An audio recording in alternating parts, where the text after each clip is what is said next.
একটা সময় ছিল যখন আমি পুঁটি মাছ খেতে অনেক পছন্দ করতাম। পুঁটি মাছ আমার অনেক প্রিয় মাছ ছিল, কিন্তু হঠাৎ করেই এই মাছ খাওয়া আমি বাদ দিয়েছি। আমার পুঁটি মাছ খেতে এখন ভয় লাগে।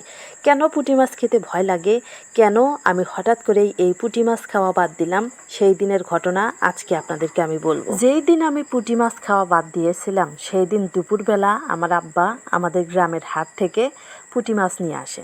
মাছগুলো ভালোই বড় ছিল, এক নগের একটু বড় হবে। মাছগুলো মোটামুটি ভালো নিয়ে এসে আমার মায়ের কাছে দিল। মা পরে মাছগুলো রান্না করতেছে মাটির চুলায়। আমি আবার মায়ের পাশেই বসেছিলাম। মায়ের এই পুঁটি মাছ রান্না করা দেখলাম। মায়ের রান্না শেষ হলো, ঘরে এনে রেখে গেল, তাও দেখলাম।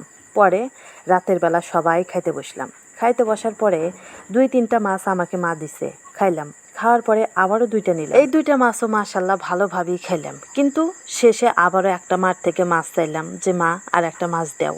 পরে মা বলতেছে না, এখন আর মাছ খাওয়ার দরকার নাই, সকালে খাইও, বেশি মাছ একসঙ্গে খাওয়া লাগে না।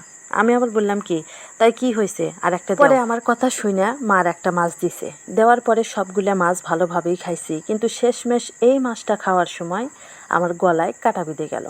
কাটা বিঁধার সঙ্গে সঙ্গে তো আমার দম নিঃশ্বাস সব আটকে যেতে লাগলো। মনে হচ্ছিল যেন আমার কেউ যেন গলা চিপে ধরছে।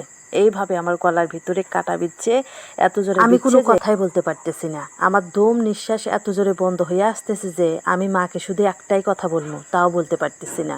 মাকে শুধু আমি বলতে চাইতেছি, মা আমার গলার ভিতরে খুব জোরে কাটা বিচ্ছে, অনেক বড় কাটা, এই কাটা বের হবে না, আমি মনে হয় আর বাঁচবো না, মা তুমি আমাকে বাঁচাও। এই কথা ভাবতে ভাবতে আমার বমি হয়ে গেল। 2-3বার বমি হয়েছে, তারপরেও কাটা বের হইতেছে না। পরে একদম বাধ্য হয়ে আমি আমার হাত গলার ভিতরে দিছি। দেওয়ার পরে কাটা বের করার চেষ্টা করতেছি, তাও আমি এই কাটা বের করতে পারলাম না।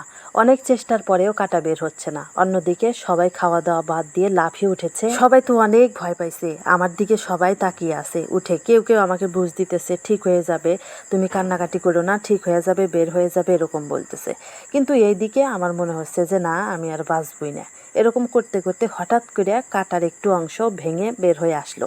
তখন আমি বমি করতেছিলাম, কিন্তু একটু কাটা গলার ভিতরেই। বড় কাটা তো উপর থেকে একটু ভেঙে আসছে, আর বাকি অংশ একদম গলার ভিতরে মাংসের ভিতরে ঢুকে গেছে। পরে উপর থেকে ভেঙে আসার পরে নিচের টুকু তো একদম মাংসের ভিতরে থাকলোই, আর উপর থেকে ভেঙে বের হয়ে আসলো বমির সঙ্গে।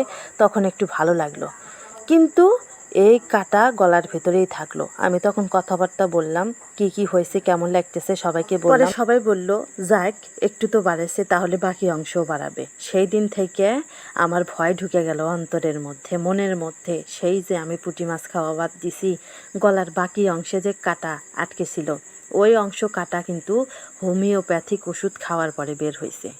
এতদিন পর্যন্ত কিন্তু গলার ভিতরেই ছিল, 7-8 দিন পরে সেই কাটা বের হয়েছে। তাহলে দেখেন কি ভয় আমার অন্তরের ভিতরে ঢুকে গেছে সেই দিন, সেই যে আমি পুঁটি মাছ খাওয়া বাদ দিছি আর মুখেও নি না।